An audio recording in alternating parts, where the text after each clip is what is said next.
Assalamualaikum sahabat semua. Bayangkan, di tengah malam yang dingin, di balik rumah megah yang diterangi lampu taman yang redup, ada seorang ibu tua yang menggigil di lantai tanah. Tangannya gemetar meraba dinding kayu lapuk yang basah oleh embun. Bau pesing bercampur lumpur memenuhi ruang sempit itu. Apa yang akan terjadi pada mereka? Namun sebelumnya, bagi yang beragama Islam, mari tinggalkan sholawat di komentar, agar sholawat ini menjadi saksi kita di akhirat kelak. Jangan lupa juga like dan subscribe channel ini untuk membantu menyebarkan dakwah Islam dalam bentuk cerita. Di sebuah desa yang tanahnya subur dan jalannya berdebu merah, berdirilah rumah besar dengan ket putih mengilap dan pagar besi otomatis. Rumah itu milik Pak Kiai Fadlan dan istrinya Bu Hajah Rukayah. Mereka dikenal masyarakat karena telah 7 kali menunaikan haji. Wajah mereka sering terpampang di spanduk pengajian dan media sosial mereka penuh dengan foto-foto di tanah suci. Sorban mereka mahal, jubah mereka bersih, tasbih mereka berkilau. Setiap Jumat, Pak Kiai Fadlan naik ke mimbar masjid. Suaranya lantang menyampaikan ceramah tentang keikhlasan, sedekah, dan bakti kepada orang tua. Warga pun mengangguk-angguk kagum. Bu Hajah Rukayah tak kalah menonjol. Ia suka menyumbang besar saat arisan dan selalu paling depan di pengajian ibu-ibu. Di mata warga, mereka seperti orang suci. Tapi di balik rumah besar itu, ada sebuah pintu belakang kecil yang tak pernah dibuka untuk tamu. Di baliknya ada halaman sempit penuh lumpur. Di sanalah berdiri kandang tua bekas ternak babi. Menurut warga kandang itu sudah kosong. Tapi di dalamnya, jauh dari pandangan mata, ada seorang perempuan tua renta bernama Bu Murni, ibu kandung Pak Kiai. Tubuhnya kurus, kulitnya keriput seperti daun kering. Ia tak bisa berjalan jauh, sering buang air kecil tanpa sadar. Awalnya Bu Hajah Rukayah masih sabar, namun lama-lama ia mulai mengeluh. Keluhan itu berubah menjadi umpatan. Ini rumah bukan rumah sakit, katanya suatu malam. Saya jijik setiap hari mengurus orang tua bau seperti itu. Pak Kiai hanya diam, pura-pura iba padahal hatinya sepakat. Malam itu mereka makan malam di meja panjang dengan sop buntut dan teh manis hangat. Bu Hajah bicara dengan nada ketus. Bang, kalau terus begini kita nggak bisa hidup tenang. Tamu datang saja harus kita halangi supaya enggak mencium bau dari kamar itu. Kenapa nggak kita pindahin saja ke belakang? Di kandang itu udah lama kosong. Dia nggak bakal ngerti juga. Bau pesingnya itu loh, saya udah nggak tahan. Pak Kiai menatap istrinya beberapa detik lalu mengangguk pelan. Tanpa diskusi panjang, malam itu juga mereka mulai merencanakan pemindahan sang ibu. Mereka menganggap ibunya bukan lagi kehormatan, tapi beban. Embun malam menetes dari atap seng kandang. Seekor tikus berlari di sudut ruangan. Di dalam rumah, Pak Kiai kembali membuka media sosial, memposting foto lama saat mencium Hajar Aswad. Captionnya berbunyi, "Semoga Allah ridho keluarga kami. Amin." Sementara di kandang sempit itu, tubuh renta seorang ibu meringkuk di pojok, hanya beralaskan tikar tipis lusuh. Matanya yang keruh menatap kosong ke atas, seolah mencoba memahami kenapa anaknya tega. Dan malam itu adalah awal dari sesuatu yang akan mengubah hidup mereka selamanya. Udara pagi menusuk tulang. Matahari belum naik sempurna saat Bu Murni mencoba duduk sendiri di kandang belakang. Kakinya kaku, punggungnya nyeri karena semalaman tidur di tikar tipis yang sudah lembab. Bau urin dan tanah bercampur menjadi satu, menusuk hidung. Tangannya meraba dinding kayu yang basah oleh embun. Ia mencoba berdiri, tapi jatuh pelan, membentur lantai tanah. Tidak ada yang datang menolong. Dari dalam rumah, terdengar suara sendok dan garpu beradu. Sarapan roti panggang dan susu hangat sedang dinikmati di meja makan marmer. Bu Hajah tertawa kecil, membuka ponsel dan memperlihatkan notifikasi komentar dari unggahan semalam. Masya Allah Bu Hajah, keluarga panutan, semoga berkah selalu. Doakan saya biar bisa haji kayak Bu Hajah. Senyum lebar menghiasi wajahnya. Sementara itu, Bu Murni hanya menatap langit dari balik jeruji kandang. Hari-hari berjalan tanpa perubahan. Pak Kiai mulai terlihat lebih santai. Rumah lebih harum, tak ada lagi bau pesing menyengat seperti dulu. Ia merasa lega, tapi hatinya belum sepenuhnya tenang. Setiap malam, suara batuk dari kandang kadang masih terdengar samar lewat dapur. Bu Hajah tak tahan. Bang, suara itu bikin aku nggak bisa tidur. Suara batuk dan napas kayak binatang. Pak Kiai menutup pintu dapur rapat-rapat. Ia mengganti tirai jendela, memastikan tidak ada celah pandangan ke halaman belakang. Di pagi hari, Hanya satu orang yang masih ingat bahwa di kandang itu ada manusia yang masih hidup. Siti, pembantu rumah tangga muda dari kampung seberang. Siti sering curi-curi waktu menyelipkan air putih atau sebungkus roti sisa ke dekat kandang. Ia tidak berani membantah majikannya. Tapi hatinya memberontak. "Maaf ya, Nek," bisiknya setiap kali menyodorkan makanan lewat sela kayu. Bu Murni hanya mengangguk pelan. Wajahnya lemah, tapi sorot matanya masih mengandung doa. "Allah, panjangkan umur anak-anakku, ampuni mereka." Siti menahan tangisnya. Ia tahu ini salah. Tapi ia juga tahu kalau ia terlalu ikut campur, ia bisa dipecat. Suatu siang datang tamu dari kota, Ustaz Rofi, penceramah terkenal yang ingin bersilaturahmi. Pak Kiai menyambut dengan jubah baru dan senyum manis. Di ruang tamu yang dipenuhi foto-foto haji, mereka berbincang soal dakwah dan bakti kepada orang tua. "Alhamdulillah, saya masih punya ibu," ucap Pak Kiai sambil memutar tasbih. "Masya Allah," kata Ustaz Rofi. "Itu keberkahan besar, Pak Kiai. Doa ibu itu tiang rumah tangga." Bu Hajah menimpali. "Betul, Ustaz. Beliau masih tinggal sama kami. Sudah sepuh, tapi kami rawat sebaik mungkin. Tak ada yang tahu, tak ada yang melihat." Sementara di belakang rumah, Bu Murni sedang duduk lemas di lantai tanah. Tangannya gemetar menggenggam cangkir plastik yang tinggal setengah isinya. Air liurnya mengering. Perutnya kosong. Tapi mulutnya masih menggumam doa. "Ya Allah, jangan hukum mereka karena aku." Langit mulai mendung. Angin membawa bau lembab dari arah kandang. Tapi tawa dan pembicaraan di ruang tamu terus mengalir. Membicarakan kebaikan, membahas pahala, membanggakan kesalehan. Hari berikutnya, Pak Kiai menyampaikan kabar gembira pada istrinya. "Bey, travel udah ngabarin. Tiket Jepang kita beres. Liburannya tinggal 2 minggu lagi." "Akhirnya Bu Hajah bersorak. "Aku udah pesan gamis baru. Nanti kita foto naik kuda di Gunung Fuji, ya. Biar kayak ulama Arab." Mereka tertawa, bahagia, tanpa memikirkan satu hal. Siapa yang akan memberi makan Bu Murni saat rumah ditinggal? Siapa yang akan menyeka tubuhnya saat kedinginan di malam hari? Tak satu pun dari mereka bertanya. Yang mereka siapkan hanya koper, kamera, dan caption Instagram. Tapi langit sudah mulai mengirim tanda. Suara kandang berderak pelan saat angin bertiup dari arah ladang. Tikus-tikus mulai keluar dari celah. Dan di pojok ruangan, seorang ibu masih memeluk lututnya, berdoa dalam diam. Ia belum tahu bahwa sebentar lagi, Allah akan menjawab semua doanya. Bukan dengan cahaya, tapi dengan cobaan yang akan mengguncang anak-anak yang melupakannya. Malam itu udara desa terasa lebih dingin dari biasanya. Angin berembus dari arah ladang membawa bau tanah basah dan suara jangkrik yang panjang.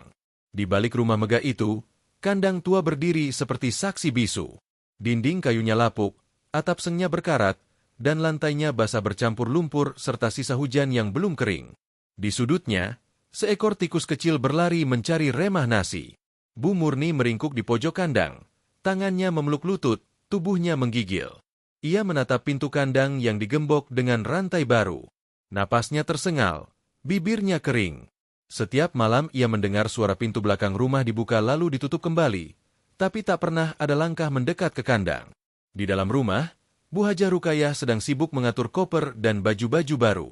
Pak Kiai Fadlan duduk di sofa memandangi layar ponsel, membuka pesan travel agen yang mengabarkan jadwal keberangkatan. Wajahnya terlihat lega. Ia merasa masalah besar di rumah sudah selesai. "Bey, nanti pas kita pergi, pastikan pintu belakang digembok ya," ucap Pak Kiai pelan. "Tenang Bang, aku udah siapin kunci baru. Kandang itu nggak boleh ada yang masuk. Siti juga udah aku larang mendekat," jawab Bu Hajah sambil melipat gamis pink mudanya. Di kamar pembantu, Siti duduk diam.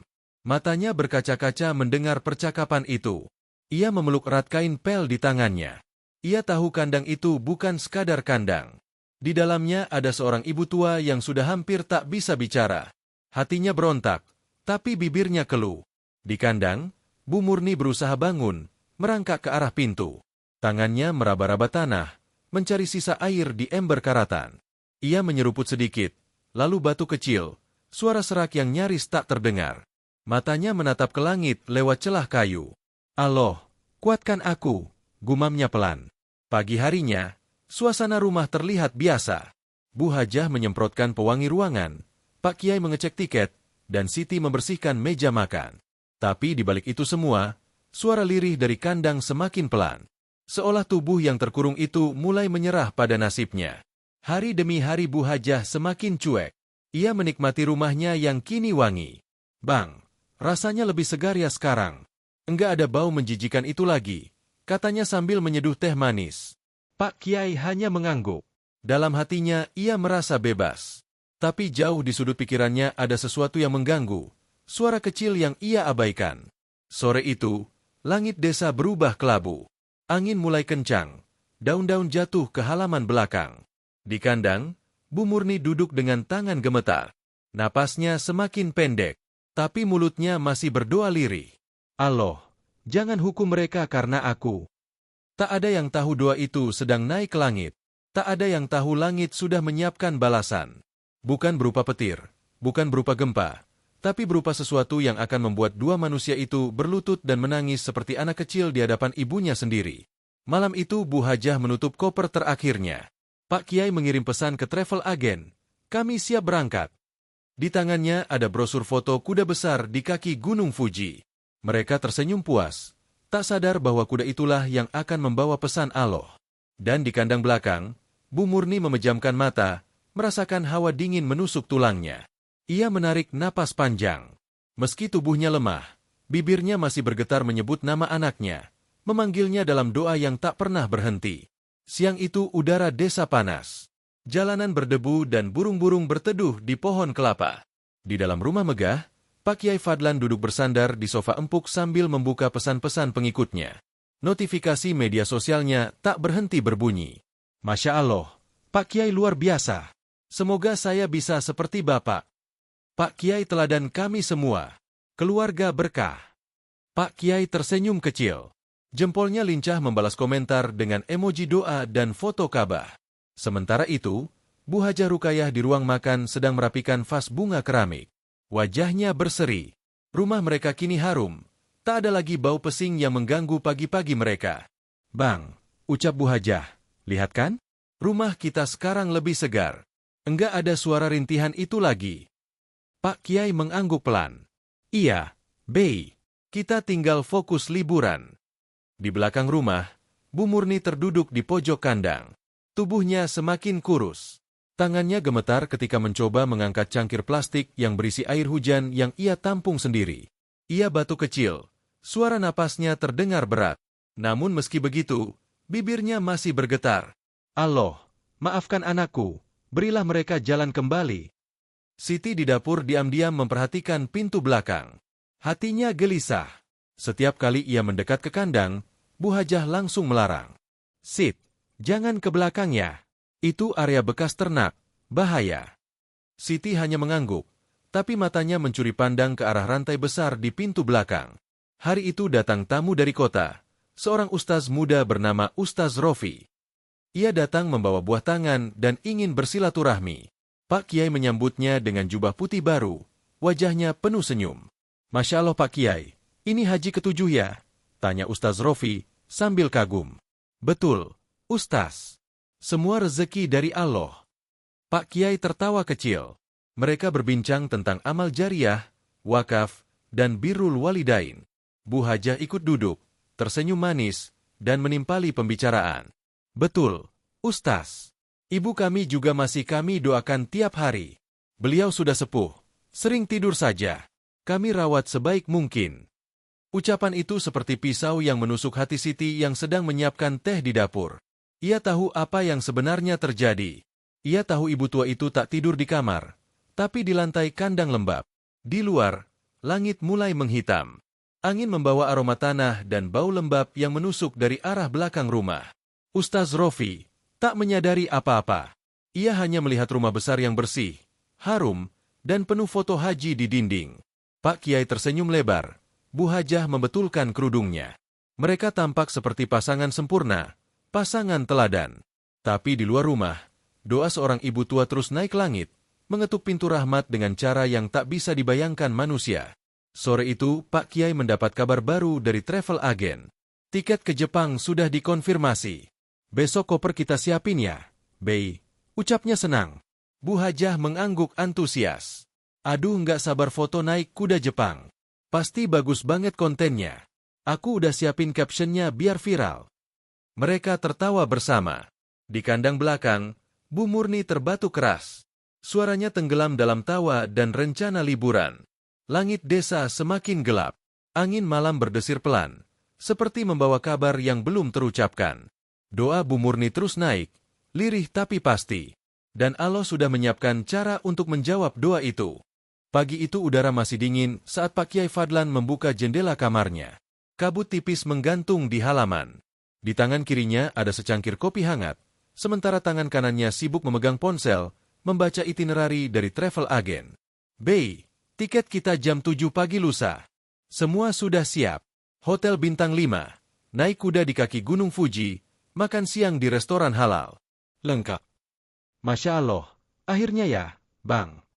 Bu Hajah keluar dari kamar mandi sambil membawa setumpuk pakaian. Gamis-gamisnya sudah aku setrika semua. Aku pengen pas naik kuda nanti pakai gamis pink dan kerudung satin silver. Biar kayak Hajjah Arab. Mereka tertawa. Wajah keduanya berbinar. Semua rencana sudah sempurna. Tapi ada satu yang tidak mereka bahas. Bu Murni. Sudah 3 hari suara batuk dari kandang tidak terdengar. Tidak ada suara rintihan. Tidak ada suara gesekan sendal di tanah. Tapi tidak satu pun dari mereka bertanya. Mereka justru merasa nyaman. Seolah keheningan itu adalah berkah. Sit, panggil Bu Hajah. Siti bergegas dari dapur. Iya, Bu. Nanti pas kami pergi, kamu jangan ke belakang, ya. Pintu kandang sudah aku kunci pakai rantai baru. Jangan ganggu. Bahaya. Iya, Bu, jawab Siti pelan. Tapi hatinya mencelos. Sore itu, Pak Kiai membeli gembok besar di toko bangunan. Malamnya, sebelum tidur, ia turun sendiri ke belakang rumah dan mengunci pintu kandang rapat-rapat. Rantai besar melingkar di gagang pintu. Suaranya berdenting pelan saat dikunci. Di dalam kandang, Bu Murni duduk bersandar di dinding. Tubuhnya mulai lemas. Bibirnya kering. Nafasnya pendek. Ia hanya bisa menatap pintu itu saat dikunci dari luar. Tidak ada kata, tidak ada protes, hanya matanya yang berkaca-kaca. Allah, bisiknya lemah. Jika aku tak berharga lagi di dunia, jangan ambil mereka dari jalan MU. Malam itu, Pak Kiai tidur lebih nyenyak. Bu Hajah menyemprotkan pengharum ruangan, menggulung koper, dan mencatat daftar belanja oleh-oleh. Aku mau beli tasbih dari Jepang buat pengajian nanti. Biar semua tahu kita naik kuda juga di sana. Boleh.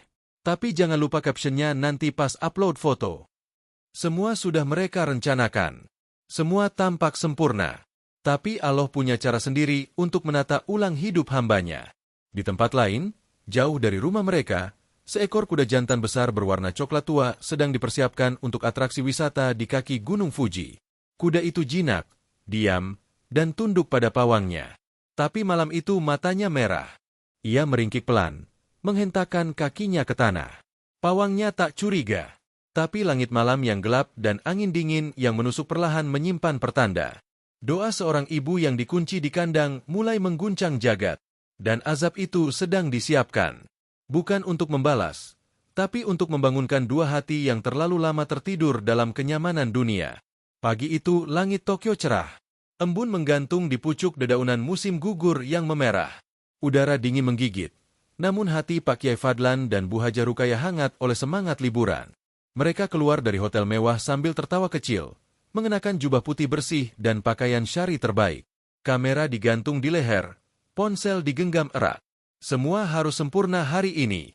Bey, nanti fotonya pas aku naik kuda. Ambil dari bawah ya, biar kelihatan megah, ucap Pak Kiai sambil membetulkan sorbannya. Siap Bang, aku juga mau pose sambil buka tangan ke langit. Kayak lagi berserah diri, jawab Bu Hajah tertawa kecil. Mereka tiba di lokasi wisata alam kaki Gunung Fuji.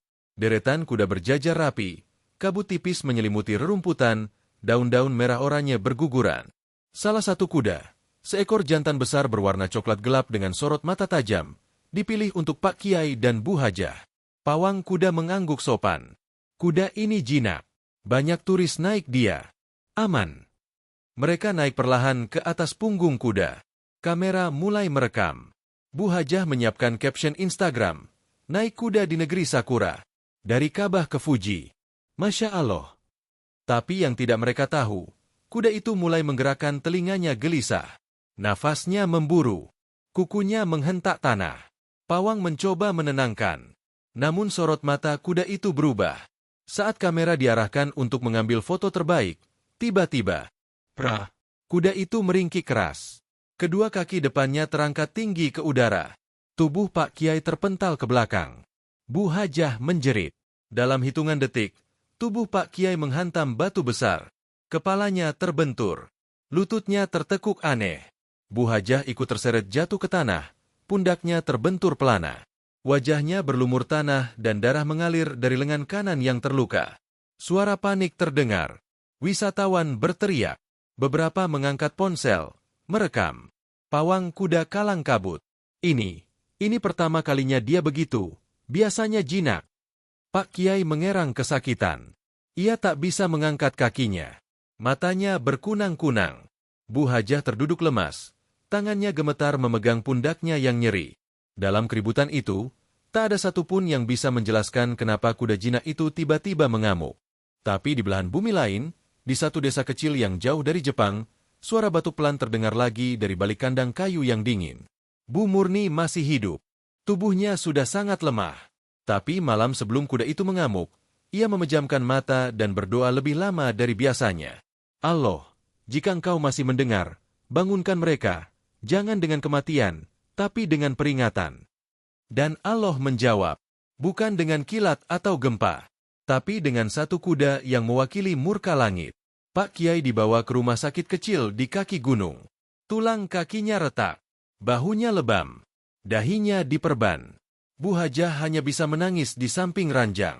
Tangannya luka, kamera mereka pecah, ponsel mereka diam. Tak ada unggahan, tak ada konten. Yang ada hanya satu suara yang bergema di kepala mereka. Suara batu pelan dari kandang yang mereka gembok sendiri. Bang! Suara Bu Hajah lirih. Pak Kiai menatap langit-langit putih rumah sakit. Kudanya, matanya, seperti marah, seperti tahu siapa aku. Tak ada yang menjawab, tapi keduanya tahu. Itu bukan kuda biasa. Itu doa seorang ibu yang menembus langit, menunggang amarah, dan menyentuh mereka lewat cara yang tak bisa dicerna oleh manusia duniawi. Langit Tokyo kelabu. Udara yang biasanya terasa menyegarkan kini menusuk seperti jarum dingin di kulit Bu Hajah. Ia duduk di samping ranjang rumah sakit, mengenakan jaket hotel yang kebesaran, matanya sembab. Di ranjang, Pak Kiai Fadlan terbaring lemah. Kakinya dipasangi gips, perban menutupi dahinya, dan wajahnya masih pucat. Sudah 2 hari mereka di sini. Tak ada update di media sosial. Tak ada senyum untuk foto. Tak ada, Masya Allah, dari komentar netizen. Yang tersisa hanya rasa sakit. Bukan hanya di tubuh, tapi di hati. Bang! Suara Bu Hajah lirih, nyaris tak terdengar. HM. Apa menurutmu? Ini azab. Pak Kiai tak langsung menjawab. Ia hanya menatap langit-langit putih di atas ranjang. Air matanya mulai menggenang di sudut mata. Ia menggeleng pelan. Aku nggak tahu, Bei. Tapi malam tadi aku mimpi. Aku lihat ibu. Bu Hajah menatap suaminya. Ibu berdiri di kandang. Diam. Cuma mandang aku. Tapi tatapannya seperti orang yang udah gak punya air mata. Bu Hajah menunduk. Tangannya menggenggam ujung selimut. Bibirnya bergetar. Bang, kita pulang ya. Dan pada hari kelima, mereka membatalkan sisa agenda liburan. Tak jadi ke taman bunga. Tak jadi berfoto naik kuda yang lain. Mereka pulang. Perjalanan dari Jepang ke tanah air terasa sunyi. Tidak ada yang membuka obrolan. Tidak ada foto kabin pesawat. Tidak ada konten oleh-oleh. Hanya tas koper penuh pakaian mahal yang kini terasa tidak penting. Mobil menjemput mereka di bandara. Sopir tak berani bicara banyak. Pak Kiai duduk diam di kursi belakang, memandang keluar jendela. Jalanan terasa lebih sempit. Rumah terasa lebih jauh dari biasanya. Saat mobil memasuki gang desa, daun-daun kering berserakan di jalan. Tidak ada tetangga yang menyambut. Tidak ada anak kecil yang berlari. Rumah besar itu berdiri seperti biasa. Tapi saat mata mereka menangkap pagar belakang rumah yang mengarah ke kandang, dada mereka langsung sesak. Pintu mobil dibuka. Pak Kiai mencoba berdiri dengan bantuan tongkat. Langkahnya terpincang. Bu Hajah mengikuti dari belakang. Mereka masuk rumah dalam diam. Lantai ruang tamu masih bersih. Aroma lavender masih melekat. Tapi ada aroma asing yang ikut menyusup. Bau tanah lembab. Bau tubuh manusia yang lama tak disentuh air. Siti muncul dari dapur. Wajahnya pucat. Matanya bengkak. Ia menunduk. "Pak, Bu, maaf. Saya nekat." Pak Kiai terdiam. Napasnya memburu. "Saya buka kandangnya. Saya lihat ibu. Beliau masih hidup. Saya nggak kuat lihat keadaannya." Seketika kaki Pak Kiai lemas. Ia nyaris jatuh jika tidak disangga tongkat. Keringat dingin membasahi pelipisnya. Bu Hajah menutup mulutnya dengan tangan. Air matanya langsung pecah. Siti menangis. "Beliau ada di dapur sekarang. Saya rawat sebisanya. Pak, Bu, saya mohon maaf. Saya nggak bisa diam." Pak Kiai berjalan tertatih ke arah dapur. Bu Hajah mengekor. Langkah mereka berat.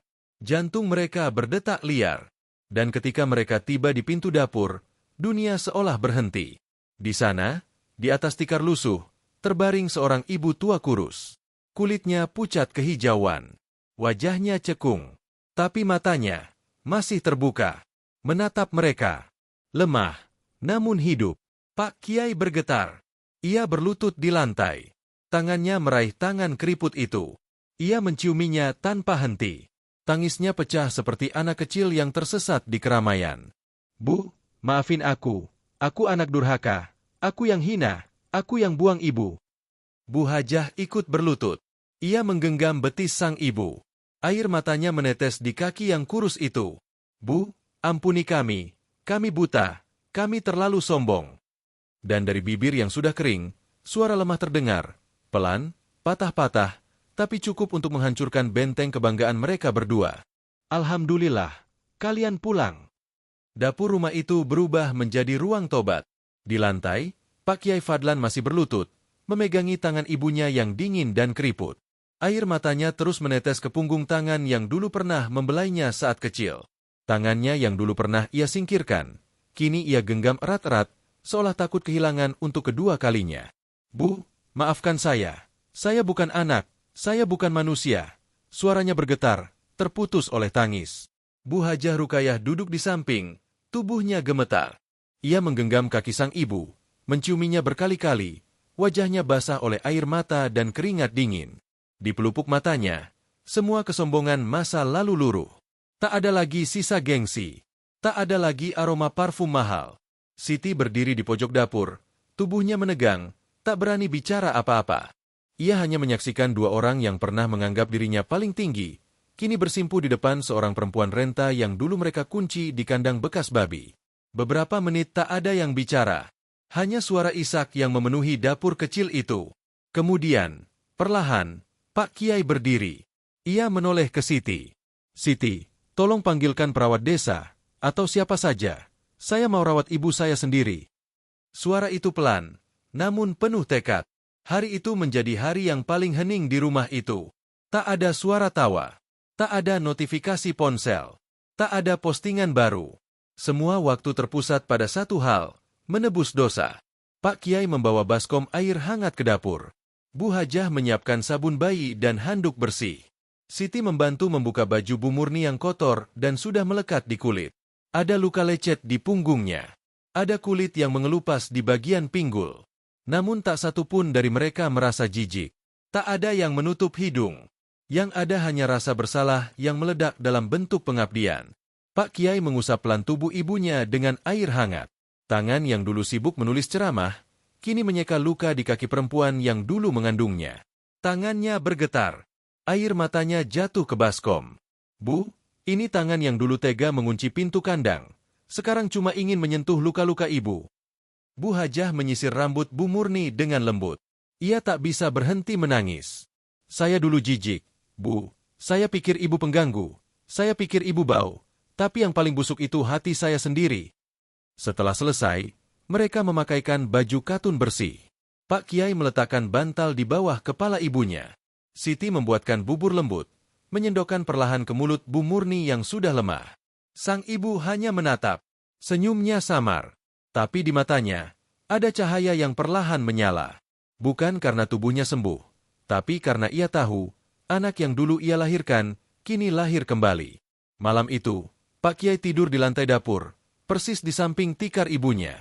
Ia tak peduli karpet bulu di kamarnya. Ia tak butuh AC atau bantal empuk. Ia hanya ingin berada di dekat ibunya. Sebelum tidur, ia memandangi wajah yang sudah keriput itu. Bu, kalau Allah kasih waktu, saya cuma minta satu. Saya ingin cuci kaki ibu sebelum engkau ambil dia dari dunia. Dan di luar rumah, angin berembus pelan.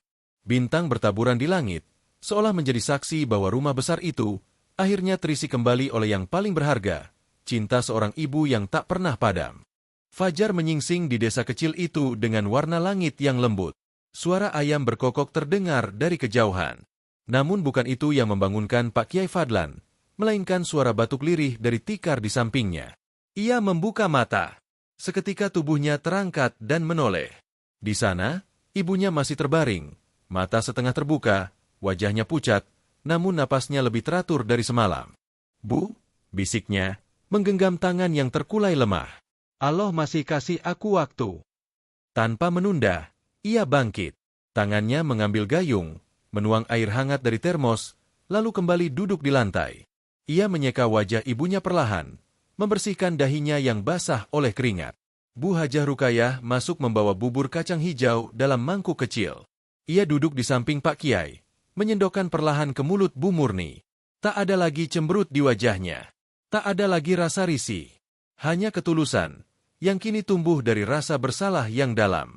Ibu kuat, ya, pelan-pelan, ucap Bu Hajah sambil mengusap punggung sang ibu. Siti berdiri di ambang pintu dapur, matanya berkaca-kaca. Ia tak menyangka rumah ini yang dulu dingin oleh kesombongan, kini hangat oleh air mata dan kasih sayang. Hari-hari berikutnya, hidup di rumah Pak Kiai berubah total. Pagi hari, Pak Kiai menyuapi ibunya bubur hangat. Siang hari ia menggendong sang ibu ke kursi roda dan mendorongnya ke depan teras agar bisa menikmati cahaya matahari. Sore hari, ia membacakan ayat-ayat pendek di samping ranjang. Di malam hari, ia tidur di lantai dapur atau dekat kamar sang ibu, berjaga, memastikan tidak ada satupun kebutuhan yang terlewat. Bu Hajah yang dulu dikenal sibuk arisan dan belanja daring, kini mencuci popok kain, menyiapkan air hangat, dan mengganti pakaian Bu Murni tanpa satu keluhan pun. Tangan yang dulu hanya memegang tas bermerek, kini sibuk mengelap tubuh yang dulu mereka abaikan. Suatu sore, Pak Kiai berdiri di halaman belakang. Ia menatap kandang tua yang dulu mereka jadikan tempat pembuangan. Pintu kayunya masih menggantung, rantai besi masih berkarat, dan di dalamnya masih tergeletak tikar lusuh yang pernah menjadi alas tubuh ibunya. Dengan langkah pelan, ia masuk ke dalam kandang. Ia berlutut, tangannya menyentuh lantai tanah yang lembab. Di sini, di tempat inilah aku mengurung surga sendiri. Air matanya jatuh ke tanah. Ia tak menangis keras, tapi setiap isakan membawa pengakuan yang tak bisa ditebus dengan kata-kata. Bu Hajah menyusul dari belakang. Ia membawa sabun, sikat, dan ember. Tanpa bicara, mereka mulai membersihkan kandang itu bersama. Menyapu, menyikat dinding, mengepel lantai. Bukan untuk dihuni lagi, tapi untuk memurnikan kembali tempat yang pernah mereka nodai. Di sore itu, di bawah langit kemerahan dan bayang-bayang pohon Kamboja, mereka berdua menangis sambil membersihkan tempat yang dulu menjadi saksi kebutaan mereka terhadap cinta seorang ibu. Malam harinya, mereka duduk bersila di ruang tengah, memandangi Bu Murni yang telah tertidur dengan selimut bersih dan bantal empuk. Wajah sang ibu tampak damai. Bang, ujar Bu Hajah perlahan, kalau dulu Allah cabut nyawa ibu di kandang itu, kita gak akan pernah dimaafkan. Pak Kiai mengangguk. Matanya tak lepas dari wajah ibunya. Sekarang aku baru tahu, haji yang sesungguhnya bukan dari jumlahnya, tapi dari seberapa rendah kita di hadapan ibu. Dan malam itu, rumah yang dulu sunyi karena dipenuhi ego, kini penuh dengan keheningan yang menggetarkan, hening yang lahir dari tobat, dari rasa syukur, dan dari keinginan menebus semua yang telah mereka rusak. Hari-hari berlalu perlahan. Di rumah megah yang dulu hanya memamerkan kekayaan dan status sosial, kini terdengar bacaan zikir yang lirih, suara adzan dari musala kecil di pojok halaman, dan derap langkah ringan Pak Kiai Fadlan setiap kali ia mendorong kursi roda ibunya ke teras. Bu Murni masih belum bisa bicara banyak, tapi setiap pagi, ketika ia membuka matanya dan melihat wajah anaknya di samping ranjang, bibirnya bergetar. Kadang ia hanya menatap, lama dan dalam. Kadang air mata turun perlahan. Bagi Pak Kiai, itu cukup. Baginya, setiap helaan napas ibunya adalah kesempatan. Suatu pagi, ia mengganti pakaian ibunya, menyisir rambutnya yang mulai rontok, lalu membacakan surat Ar-Rahman dengan suara pelan. Setelah selesai, ia mengambil air di baskom, meletakkannya di lantai, dan berkata, "Bu, saya mohon, izinkan saya mencuci kaki ibu, biar semua dosa saya luruh lewat air ini."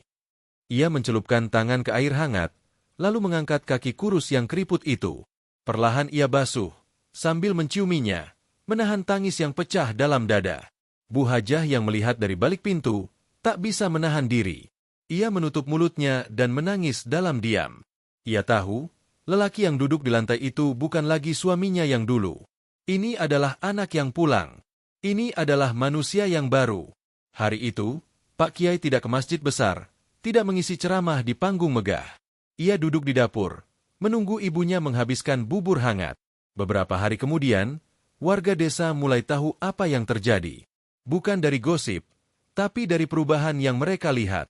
Pak Kiai kini lebih sering terlihat membersihkan halaman musala, tanpa sorban, tanpa jas panjang.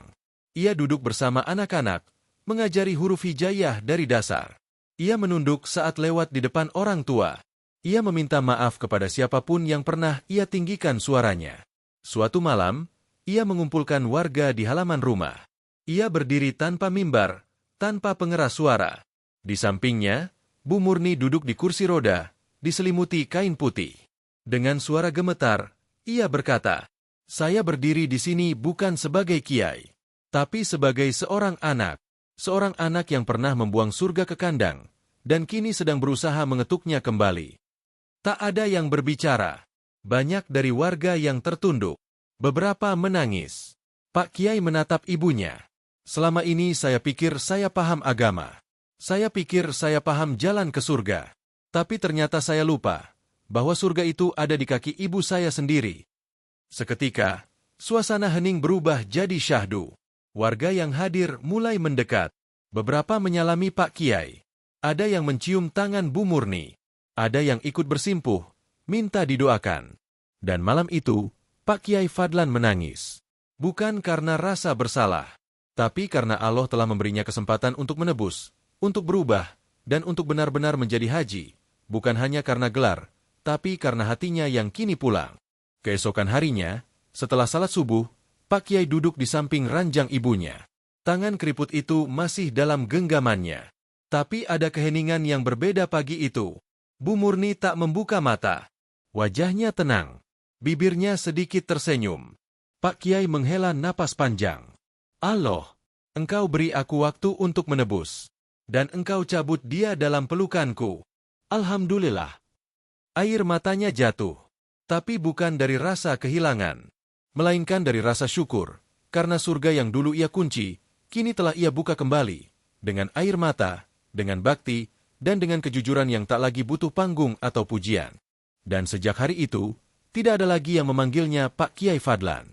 Warga menyebutnya dengan satu nama baru, anak ibu.